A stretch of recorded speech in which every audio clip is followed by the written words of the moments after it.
Hello అండి, నిన్నటి వీడియోకి కంటిన్యూషన్ అండి ఇది. మనం శనగపప్పుని ఉడికించేసుకున్నాం కదా, కూరలో వేసేసుకుని మూత పెట్టుకుని ఒక 5 నిమిషాలు మగ్గించుకోండి. బాగా మగ్గిపోయాక వాటర్ వేసేసుకొని అందులోనే కొంచెం కొత్తిమీర కూడా వేసేసుకొని మూత పెట్టేసి ఇంకొక 10 నిమిషాలు హైలో పెట్టేసుకోండి. కర్రీ అనేది రెడీ అయిపోతుంది. మటన్ కూడా బాగా ఉడికిపోయింది. చూసారు కదా ఎంత బాగుందో. ఇప్పుడు మనం పులావ్ తాలింపు పెట్టేసుకుందాం.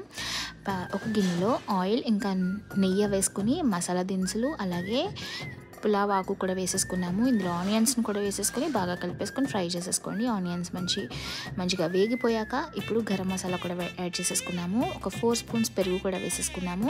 ఇప్పుడు ఈ గిన్నెతో మేము ఒక గిన్నె బియ్యం తీసుకున్నాము కాబట్టి 2 గిన్నెలు నీళ్ళు వేసుకున్నాము. అందులో సరిపడా సాల్ట్ వేసేసుకుని ఒక 2 నిమ్మకాయలని కూడా వేసేసుకుంటున్నాము. ఇదిగోండి, నీళ్ళైతే మరిగిపోతున్నాయి కదా. ఇప్పుడు బియ్యాన్ని వేసేసుకుని మూత పెట్టేసుకుందాము. బియ్యాన్ని వేసేసాక ఒక 10 నిమిషాలు మూత పెట్టేసుకొని సిమ్లో పెట్టేసుకుంటే చూసారు కదండి పులావ్ ఎంత బాగా రెడీ అయిపోయిందో. ఇంకా వీడియో ఉందండోయ్, కంటిన్యూషన్ చూసేయండి రేపు కూడా. Thank you.